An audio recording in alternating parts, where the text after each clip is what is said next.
Tonight, where we go above and beyond the headlines. I'm Mai Rodriguez, sitting in for Pia Ontiveros. Tonight on the program, quarantine officials are monitoring over 70 Filipinos who recently returned from areas with reported cases of the Omicron variant.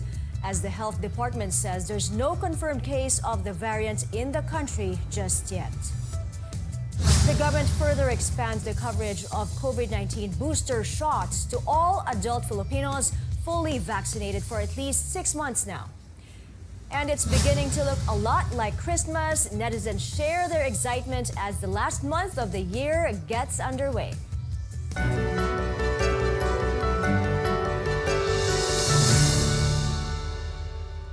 Officials are closely monitoring people who have recently returned to the country. That's amid the threat of the new COVID-19 variant of concern, Omicron.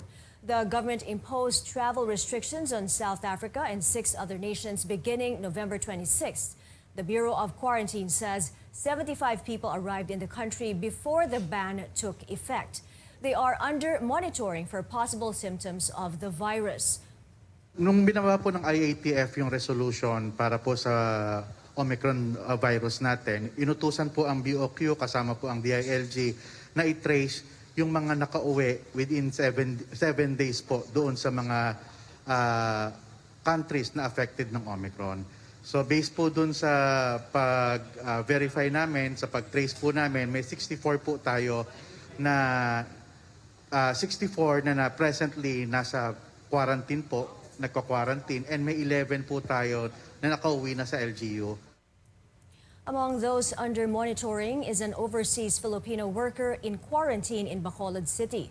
The BOQ says he has no symptoms so far, but he will be swabbed tomorrow to check for infection. Meantime, the country has not yet detected Omicron, according to health spokesperson Maria Rosario Vergere. She says they're still processing the next batch of samples for genome sequencing. The discovery of Omicron has rattled international travel once again, prompting dozens of countries to impose restrictions. Amid the uncertainties, the Philippines temporarily suspended its plan to welcome foreign tourists. Our senior correspondent, David Santos, reports. The country has to continue to keep its doors shut to foreign tourists, at least for now. This despite earlier announcements that the country is ready to welcome back fully vaccinated tourists starting December 1. Now, these tourists should have come from non-visa required as well as green list countries and territories like China, Japan, and Saudi Arabia. But as many parts of the globe are closing borders in response to the Omicron variant, Filipino experts say it would be best to suspend the reopening of our tourism industry to foreign travelers. In the weekly media forum Kapihan sa Manila Bay, Tourism Secretary Berna Romulo Puyat points out that the delay will just be temporary. Kaya temporarily, we didn't want to say close siya hanggang December 15. We didn't want to say that. Kasi malay natin, if okay naman, we could announce December 8, magbubukas na tayo. So we have to see muna how it goes. The Tourism Department, however, is optimistic the global concern over Omicron will not affect travel plans of our kababayans. In December 2019, over 109,000 balikbayans came home for the holidays. That went down to only about 20,000 in the same period last year, a sharp decline, largely attributed to travel restrictions amid the COVID-19 pandemic. The DOT is hoping the widespread vaccination and reduced quarantine period for inbound travelers would encourage more kababayans to be home for Christmas. David Santos, CNN Philippines. Overseas, Israel is optimistic current vaccines will work against the new variant. Studies are ongoing to find out its possible effects on vaccine efficacy, but some manufacturers have also begun developing Omicron-specific shots. In the coming days, we will have more accurate information about the efficacy of the vaccine against Omicron.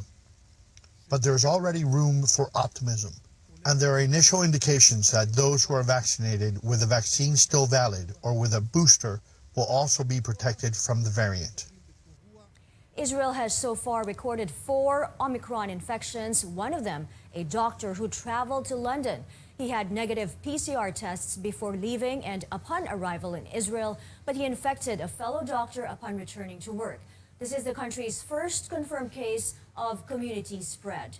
Japan identifies its second case of the Omicron variant, a man in his 20s who arrived in Tokyo from Peru on Saturday. Peru, though, has yet to officially report a case of the new variant. The man is under quarantine. And South Korea puts its reopening plans on hold amid fears of the new variant. The country logged over 5,000 infections on Tuesday, its highest daily spike yet. Officials are checking at least 2 suspected Omicron cases and will form a task force to respond to the variant.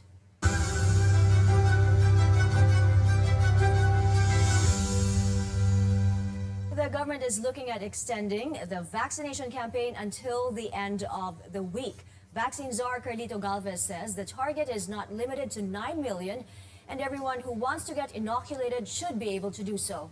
Galvez adds local governments are free to expand the campaign.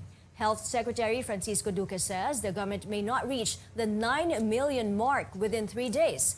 For the past 2 days, more than 5 million people got their COVID shots, the biggest since vaccinations began in March. So when we're able to give the battle rhythm to our LGUs, pwede na lang ituloy-tuloy yon, even without asking us na magkaroon ng extension. But we will announce na we will extend yung ating vaccination program until Friday.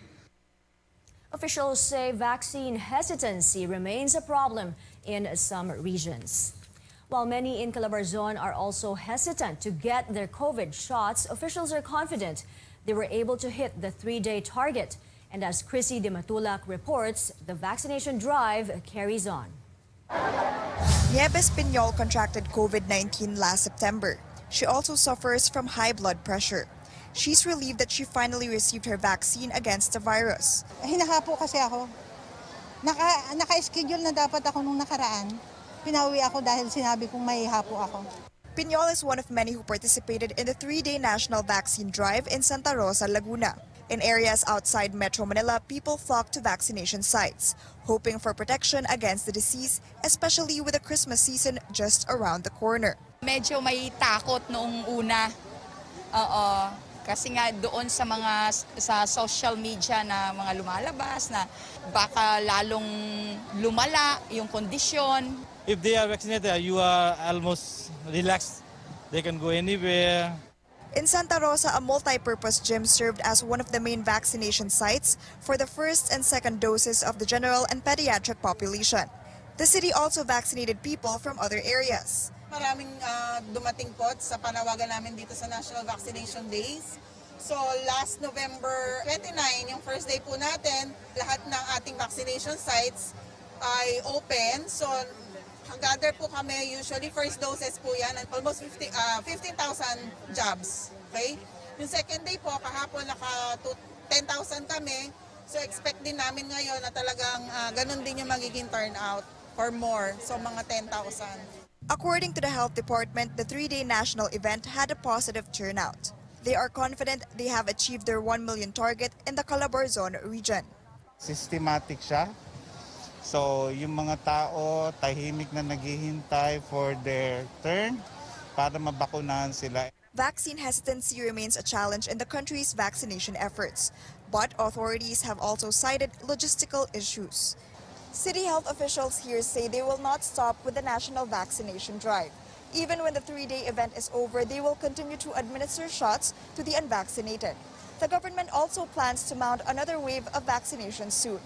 In Santa Rosa, Laguna, Chrissy de Matulac, CNN Philippines. All Filipino adults who completed their COVID shots or primary shots at least 6 months ago may now get booster doses this month. Presidential Advisor for COVID Response, Vince Dizon, confirmed this to CNN Philippines. The Food and Drug Administration also said booster doses will be available to the adult and general population since the emergency use authorization applications have been approved on Monday. It adds the approved vaccine brands are the same brand combinations recommended for healthcare workers, senior citizens, and immunocompromised individuals. DOH is just finalizing the guidelines. But we have already decided, because we already have enough supply, both already in country and forthcoming in the coming weeks and months, that boosters for everyone will be open if you're already 6 months and beyond, especially given the threat of Omicron looming over the entire world. Health Undersecretary Mirna Cabotajes said in a government briefing that guidelines will be out in the next couple of days. The FDA, meanwhile, has yet to process any application for the emergency use of vaccines for children. FDA Chief Eric Domingo says Pfizer already signified its intention to file an application for those 5 to 11 years old, but it has yet to submit the requirements. Sinovac, on the other hand, initially applied for the use of its vaccine for 3 to 17 years old, but was later asked to submit additional supporting information on the safety and efficacy of the vaccine for children. Domingo says experts are extra cautious in approving COVID vaccines for children as they might need a different dose. Siyempre pag 5 to 11, una-una yung experts natin medyo mas mabusisi sila, no? Kasi maliliit na yung bata, no? Yung 11-year-old pababa. Pagkatapos, may possibility rin kasi na iba na rin yung dosage, no? Unlike adolescents 12 to 17 who are mostly adult size na rin naman. So yung 5 to 11, we just have to make sure din kung ano yung dosage na gagamitin. Kaya medyo mas maingat lang tayo ng kaunti. The FDA hopes applications for emergency use of vaccines for children will be submitted within the month as the government aims to begin inoculation of children aged 11 and below by early next year. Up ahead, Senator Bongo yet to formally withdraw his presidential bid after saying he's backing out from the race. And the Miss World pageant is only a few weeks away. Find out where you can watch Coronation Night. Stay tuned.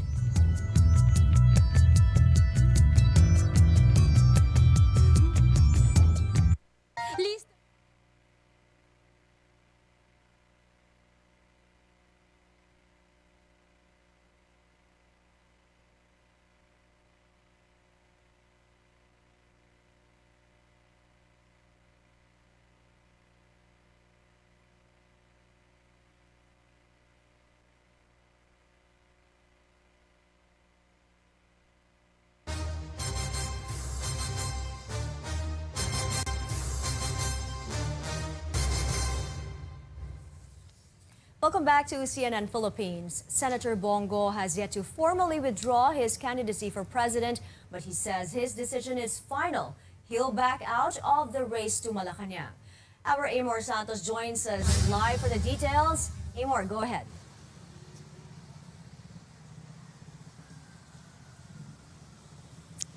That's right, my Senator Bongo. There's no date yet on when he will officially withdraw his presidential bid. He says there's no need to rush and he wants to do it without fanfare. He appeals to his supporters and to the media not to stake out at the COMELEC.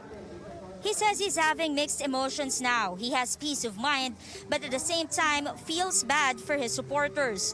The lawmaker says he's out of the presidential race and he's not changing his mind.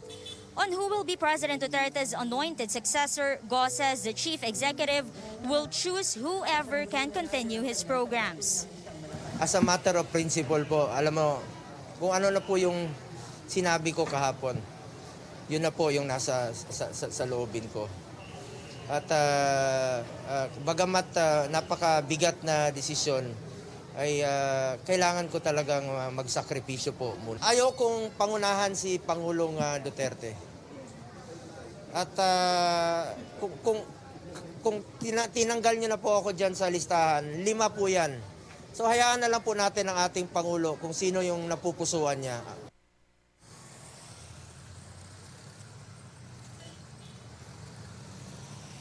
Energy Secretary Alfonso Cusi, president of the PDP Laban faction where Go and Duterte belong, says party members will be consulted about their next move.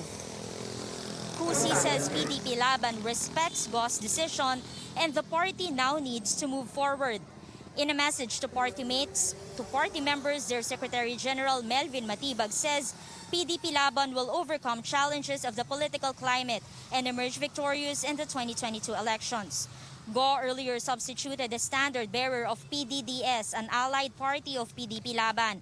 Party President Greco Belhica says the group is also discussing plans moving forward. Back to you. Amor, is it possible for President Duterte to choose Senator Pacquiao, who's from another faction in PDP Laban?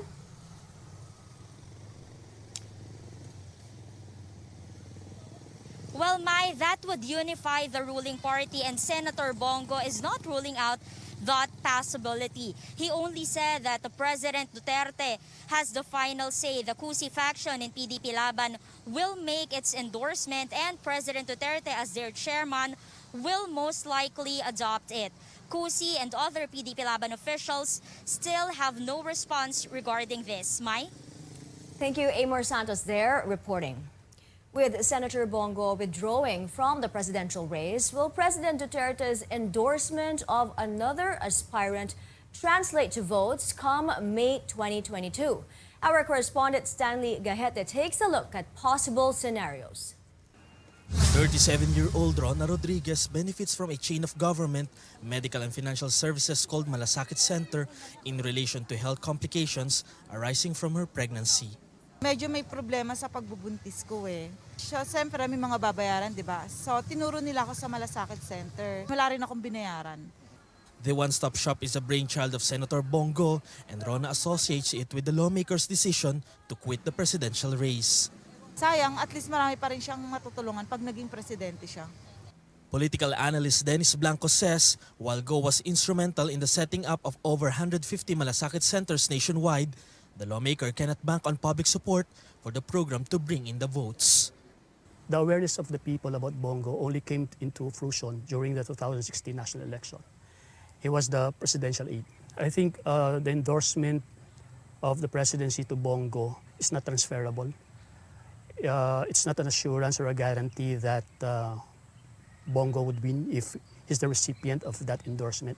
Now that Senator Bongo is no longer in contention for presidency, who among aspirants will get President Duterte's support, and will his endorsement make a difference?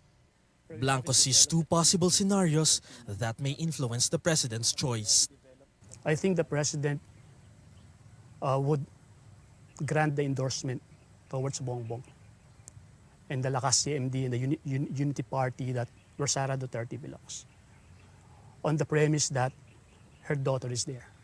If that's not possible, now he would probably coalesce or even provide the endorsement to the Manny Pacquiao, PDP Laban faction or the PROMD.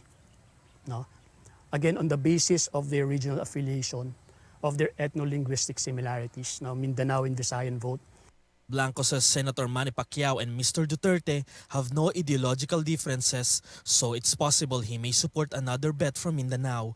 He adds, there's a little chance for the president to endorse Senator Ping Lacson or Manila Mayor Isko Moreno. I think it's a long shot. Lacking leads at this point, the administration may be hard-pressed to make its next move less than 6 months into the election. But Blanco says one thing's for sure. In a game of politics, no, it's a game of numbers. No? So if you solicit or get the endorsement of the president, that's an added value or dimension to your candidacy of winning the presidency. Stanley Gete, CNN Philippines. Presidential aspirant Ferdinand Marcos Jr. and his running mate Sara Duterte Carpio woo potential voters in the province of Quezon. The son and namesake of the late dictator had failed to gain the majority of the votes there during his 2016 vice presidential run. Incumbent President Rodrigo Duterte also fell short of winning the province's support back then. Marcos promised to provide jobs to fresh graduates during his visit. Bawat taon, nag-graduate tayo ng higit ng 1 milyon na college graduate dito sa Pilipinas. Mga 1.2 million. Lahat ng 1.2 million na yan ay hahanapan natin ng trabaho. Meanwhile, senatorial aspirant Jinggoy Estrada says he is running under the Marcos Duterte ticket. Estrada, who has a pending plunder case, is hoping to make a comeback after losing in the 2019 midterm polls. Presidential aspirant Vice President Leni Robredo is in the province of Catanduanes to attend various activities. Meanwhile, her daughter, Aika, led a lugaw feeding activity in Quezon City where she took the opportunity to address mothers and other members of the community. Minsan sinasabi nila, di ba, na ang babae daw mahina, ang nanay daw nasa bahay lang. Pero ako po bilang anak, di ba pag may problema tayo, yung unang tinatakbuhan natin parati yung nanay. At sa tingin ko po, marami tayong problema ngayon, may COVID at napakarami pang iba. Tingin ko yung may pinaka maayos na unang tatakbuhan din natin para sa ating solusyon ay nanay din. Presidential aspirant Manila Mayor Isko Moreno was in Nueva Ecija today where he said he would welcome the possible endorsement of President Duterte or the Makabayan Bloc. Tech company Google announces it will not accept election-related ads during the campaign period for the 2022 national polls. Google says the policy will run from February 8, 2022 until Election Day on May 9. The move covers election advertisements purchased through Google Ads, Display, and Video 360, as well as shopping platforms that advertisers intend to place on Google and YouTube. Straight ahead, nearly outshining the holiday season, a pageant season is almost upon us. Find out where you can watch the Miss World Coronation Night. And this Korean star is set to play a fan favorite on a remake of the viral series Money Heist. Details when we come back.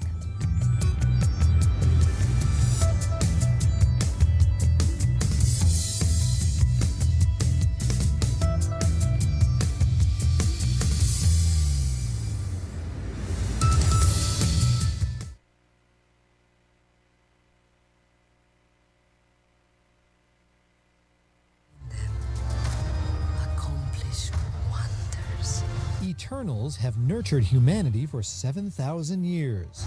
We have never interfered until now. Oscar-winning director Chloe Zhao went from indie films to the MCU. I had to pitch for it, and we both have to look at each other and go, there's something about what you're offering we really want. And that's when I have the project. Ajak, played by Salma Hayek, leads the team. I had given up on the hope of Marvel noticing that I existed, and it was just amazing. The diverse cast includes Lauren Ridloff as the MCU's first deaf superhero. I love that my deafness is not seen as, a driving point to a story. It's just, it's just an asset. And Kumail Nanjiani as its first South Asian superhero. I wanted him to be the opposite of most of the opportunities that I'd gotten and most of the opportunities that brown men have gotten in Hollywood, So usually either we played terrorists, I wanted him to be full of joy, the opposite of that, or we're nerds and I wanted him to be cool, or we're weak and I wanted him to be strong. So I just sort of was like, what is something that I haven't gotten to do that we don't usually get to do? Let's be the opposite of all that. Between the heroics, we see the friendships, which the cast formed off-screen as well, most of them. I don't think I was really expecting to come out of this with so many incredible friendships. I mean, I really got to know everyone so well. Yeah, I made no friends on this movie. Excuse me? Apart from you. We became friends. Yeah, we became friends. Okay. We've loved these people since the day we arrived. When you love something, you protect it. In Hollywood, I'm David Daniel.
Welcome back. Perhaps the best gift before Christmas, a crown for the Philippines. We have less than a month until the Miss World Coronation Night on December 16, where Tracy Maureen Perez is set to represent the country. This year, Miss World Philippines is working with CNN Philippines and Upstream.ph to bring the global event to your screens. The pageant organization says Tracy has good chances of taking the title. Pageant bloggers, local and international, saying that she has a big chance. Philippines is always in top of the mind of in different pageants, especially now that I think we got most of the crown this year, and I'm very positive that she can make it because she has a total package. I think it's something to watch out for, especially yung mga Filipinos no, na nag-anticipate yung mga mahilig sa mga beauty pageant. Diba? So we want to be able to bring it to them live. Find out more about Tracy's journey in the Winning the Crown special and catch the Miss World Coronation Night airing December 17th, only here on CNN Philippines. From one Netflix hit series to another, Squid Game's Park Hae-soo is stepping into the role of Berlin in the Korean version of Money Heist. The star talked about being a fan of the Spanish original and said he looks forward to their remake's 2022 release. Park also received a special gift from Berlin actor Pedro Alonso, the iconic Salvador Dali mask from the show. 한국판 종이집에서도 저희가 이 달리 마스크만큼이나 특별한 마스크를 쓰는데요. 내년 초에 한국판 종이집의 가면이 공개되면 저도 꼭 페드로님에게 그 가면을 선물로 보내드리도록 하겠습니다. The final episodes of the original Money Heist come out this Friday. With December finally here, it looks like netizens are ready for the start of the holiday season and the end of the year. December 1 entered Twitter trends today. One person's tweet is more of a reminder. They're letting everyone know that they're already accepting Christmas gifts or pamasko. Meanwhile, this netizen spotted a reindeer missing out on the Christmas spirit this early in the month. And another post urges people to cap the year off with a merry disposition by starting the month with a smile. Happy December to everyone, and let's make the most out of our last adventures for 2021. We have 24 days left before Christmas, and that's it for now. Join me again on News.ph at 7 p.m. I'm Mai Rodriguez for Newsnight, where we go above and beyond the headlines.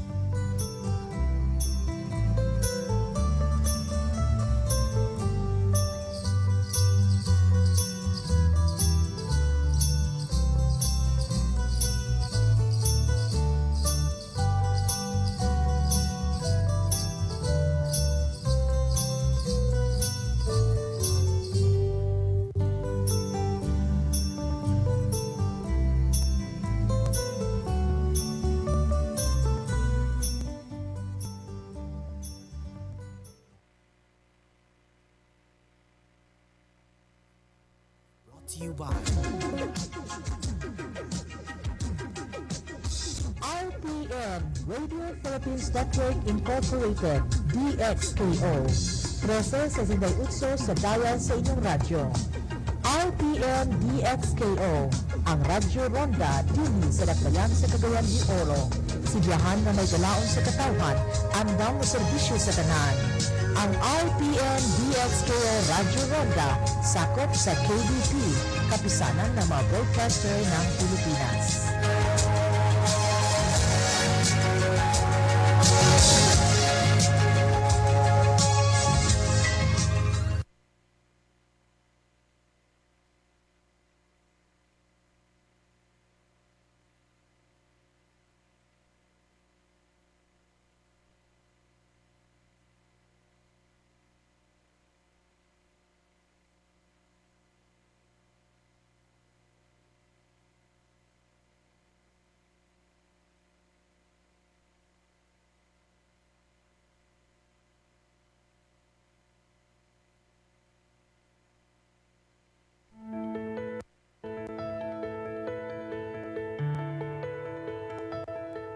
eating nutritious food plays a vital role in our overall health and well-being. And because of our fast-paced lives, most of us tend to lean on foods that are tasty yet convenient and accessible. More often than not, these are also not the healthiest. As a result, we develop poor eating habits that put us at risk of developing an array of health issues.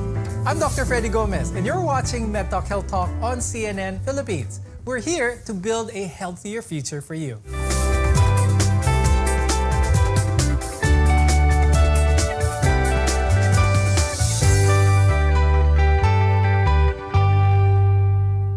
Good nutrition is essential for keeping us healthy. It helps children grow and develop properly and reduces our risk for chronic diseases. To help us with today's discussion, let's welcome our guests. With us is Dr. Joy Fontanilla. She's an endocrinologist from St. Luke's Global. Also with us is Ms. Juvie Martillo C. She's the Chief Clinical Nutritionist Dietitian of Weight Management Section at the Asian Hospital and Medical Center. We often think of healthy eating as dieting. But this isn't always true. It's not about the strict limitations, staying unrealistically thin, and depriving yourself of the food you love. Rather, it's more about feeling great, having more energy, boosting your mood, and improving your overall health. Although it can sometimes get complicated, but it shouldn't be. Dr. Joy, I'll start with you first. Please help our audience understand the importance of good nutrition as opposed to just plainly eating. Well, basically, we should all be eating to live, not living to eat. Healthy eating is all about having the right food choices, having a balanced diet. So one of the ways by which we can have a good healthy eating pattern is following the healthy eating plate or the Pinggang Pinoy, where you can have different sorts of nutrients from various food groups. Now, it seems like for every expert that would say that one type of food is good for you, you'll see another saying the complete opposite. Ms. Juvie, is it the specific foods that you eat that are important or your overall diet? When we say overall diet, so we have to know the different types of nutrients. So meron tayong dalawang grupo na pinaka-importante. Ayan yung macronutrients na binubuo ng carbohydrates, proteins, and fat. Ang protina naman ay ito yung grupo ng mga ulam natin, no? Mga meat, fish, chicken. Nagsisilbi naman na magandang support sa wound healing and it strengthens our muscles. So ito ay nagtutulungan para mapaganda or magamit natin yung pagiging malakas or yung functions ng macronutrients. So ito yung kumpletong nutrients na nagtataglay para ma-maintain natin yung overall health well-being. Now, the effects of poor nutrition can manifest as being overweight, obese, or even malnourished. Dr. Joy, please explain to us how our food choices may lead to these. Have too much calories in our diet, you can have excess weight. So that can lead to having overweight and obesity. And if you're eating too little, then you can have underweight, or you can have, if you're burning more calories than you're taking in, then you're going to lose a lot of weight. So it's very important for people to have to control the portions of the food that they eat and pay attention to how much they eat. If they're not burning too much, like during this pandemic, people are not so physically active, they may not need as much calories as they were using up before. Now, another cause for poor nutrition is ang natural pagtatanda ng isang tao. Ms. Juvie, pwedeng paki-explain ito kung bakit hindi maganda ang nutrisyon ng isang tao habang tumatanda? So it depends on the amount of what we eat. For example, if it's too much protein, this would lead to a kidney disease related to too much protein intake.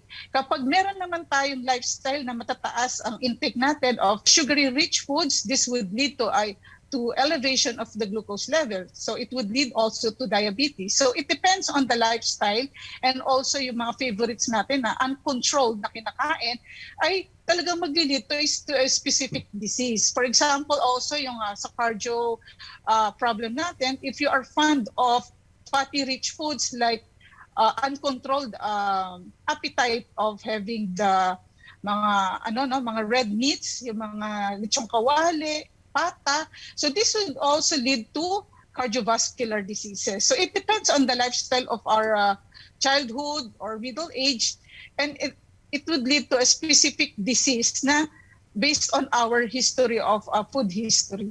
Now, since we're talking about yung mga nakatatanda, no, lalo na yung mga may maintenance na gamot, merong ibang mga gamot, maintenance na gamot, over-the-counter and prescription na gamot that can affect the appetite and interfere with nutrient absorption as well as metabolism. Ms. Juvie, paano kaya yung ganung situation? How can someone stay healthy while still being maintained with the medications that they need? So we advise every individual, of course, to consult with our consultants, the physician, and if there are concerned related to nutrition or food sources, so the doctor will refer to the dietitian to explain everything about diet. If it's diabetic patient with the medications, we do our own collaboration of adjusting for example, insulin or other diabetic medications related to diet. So we are adjusting our computation with the carbohydrate requirement as well as the protein and fats. Kasi itong mga nutrients na to will still need a thorough computation that would align to the prescribed medications of our doctors. Now, the pandemic is still ongoing, and one of the safety protocols in place is to not go to crowded places like the market. And of course, not everyone can order their groceries online. Pero Dr. Joy, with this in place, how can we easily access healthy food? What advice can you give? Well, you just have to choose the foods that you buy. Try not to make junk food available in the house. Try to choose foods that are rich in nutrients and not in empty calories, etc., that have high calories but low in nutrients. Poor nutrition can impair health and well-being and reduce our ability to lead a more pleasant and active life. More on this when we return. We're your connection to healthcare, and you're watching MedTalk Health Talk on CNN Philippines.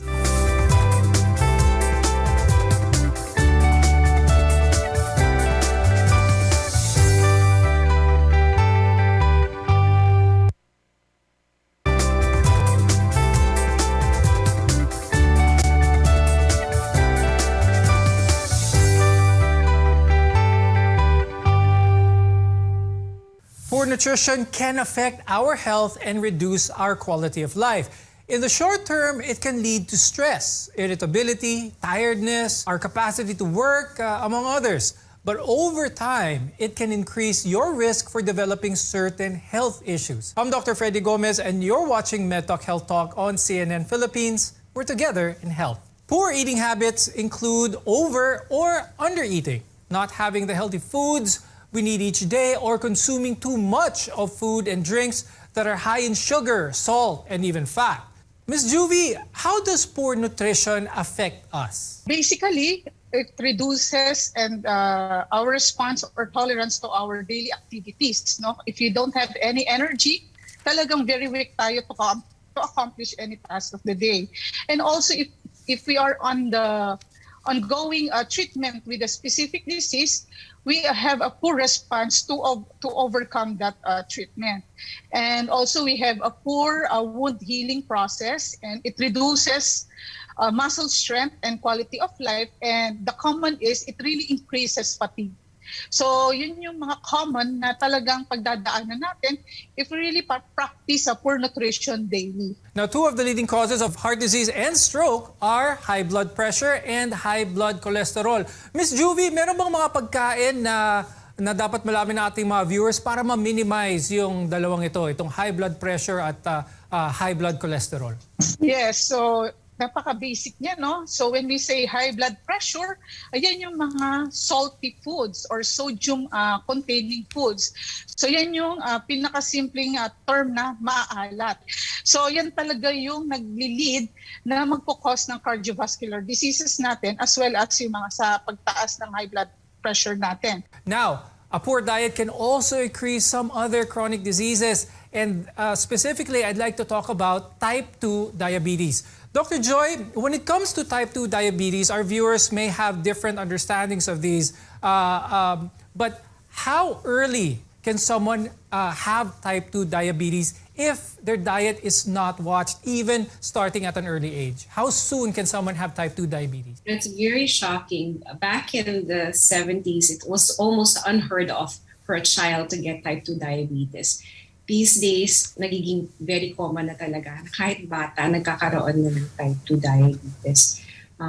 Dahil nga sa kids are growing up to become more overweight and obese. These days, it's so easy. Children can just eat a lot of fast food and are mostly on their iPads or watching the television set or playing on their video games. And just are not more physically active these days. So it's so easy for children to get type 2 diabetes, even though before it was known to be adult onset diabetes. Now even young people can get. So speaking of children, the brain develops most quickly during the first 1,000 days of life, from the start of pregnancy to the child's second birthday. Dr. Joy, how does poor nutrition affect a child's development naman? Pangit ang nutrisyon ng bata. So all of these can be affected, their brain development, bone development, muscle development. The children's intelligence can be affected. Their level of energy can be affected. Hindi sila magiging masigla pag hindi tama yung nutrisyon ng mga bata. So it's very important to teach a child how to eat a balanced diet and to have healthy food instead of junk food in their daily lives. Okay. Now, a poor diet is also a leading risk factor for gum disease as well as tooth decay. Now, we already know that eating a lot of sugary foods or sugary drinks can cause your teeth to get cavities, but there are also others that can be bad for dental health. Ms. Juvie, diet contribute dito sa poor oral health ng lalo na sa mga bata. What would you advise doon sa ibang mga parents na okay lang magpakain ng mga sugary foods na to sa bata, okay lang na mabulok since temporary teeth pa yan, hindi pa lumalabas yung kanilang permanent teeth. Anong masasabi niyo dito? The way we advise the parents directly, sila yung talagang magko-control at mag-i-influence sa mga bata. So in our practice, we really educate the parents not to introduce as possible kasi talagang we have this number of specific months kaya ino-orient natin yung taste bud ng bata, but kapag toddler age na ang mga bata, familiarization na sila sa mga food items, so it's very parang kailangan maingat tayo every time na nag-i-introduce tayo ng food item. So we strongly recommend to introduce priority the healthy foods. So related to our dental health, sugar-rich food items are really one of the causes of mga tooth decay. So kailangan as in maingat tayo sa mga ganitong age ng mga bata dahil diyan natin sila ini-influence until they get older. So it's about discipline of the parents. Okay. Now, diet doesn't only affect our physical well-being, but our mental health as well. Dr. Joy, can having a poor diet contribute to someone's mood? Can this contribute to actually being depressed? You're absolutely right, Dr. Freddy. So there's certain foods that actually make you happy. There are certain foods that can get you down. So foods that are known to boost the mood are actually the healthier foods. So foods that are rich in fruit and vegetables, whole grains, nuts, omega-3 fatty acids, which you can get from fatty fish like salmon and tuna. Those foods can actually boost your mood. And junk food are foods that are highly processed, like your chips and your sugary foods, foods that are high in sweet desserts, you have refined cereals, high fat foods. Those can actually increase risk for depression. Now, eating healthy and breaking bad habits don't happen overnight. When we return, we'll guide you through the steps to good nutrition. Your health is our mission. This is MedTalk Health Talk on CNN Philippines.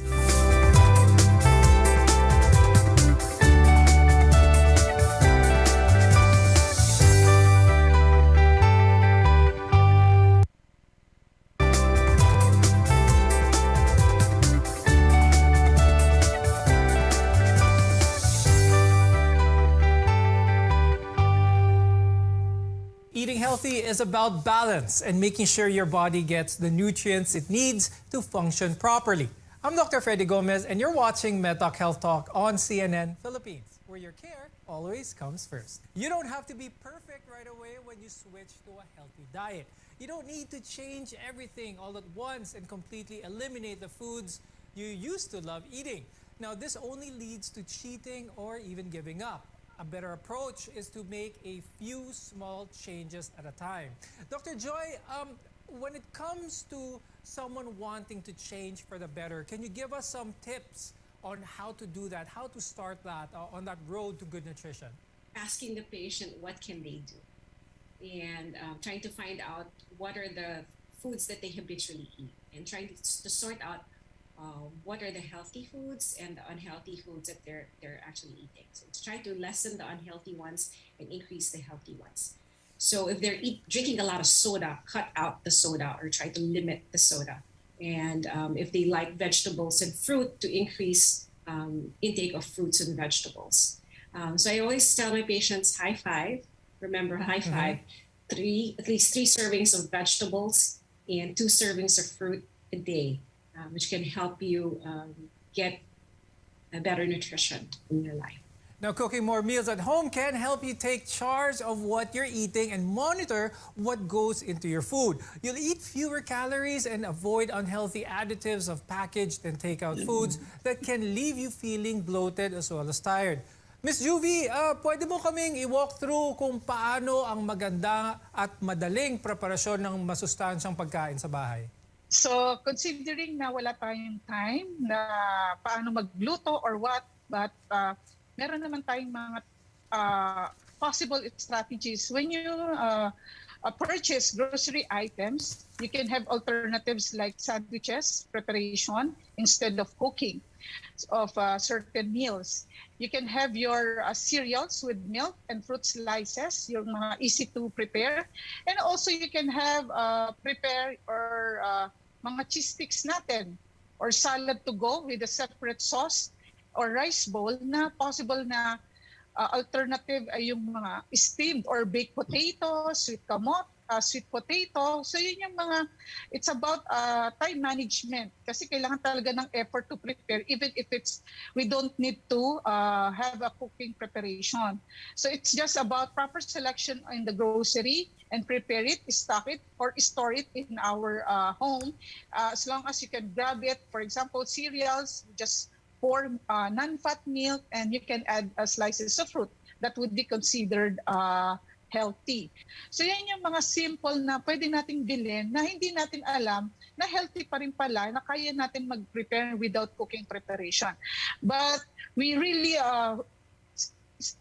recommend na we should have a time for a cooking preparation kasi we can easily modify the salt, the level of addition of salt, and also yung pagiging oily ng food natin. If we do that in our home, we can modify it into a healthy preparation. We hope you found our discussion today helpful. Thank you, endocrinologist Dr. Joy Fontanilla and clinical nutritionist dietitian Ms. Juvie Martilios-C.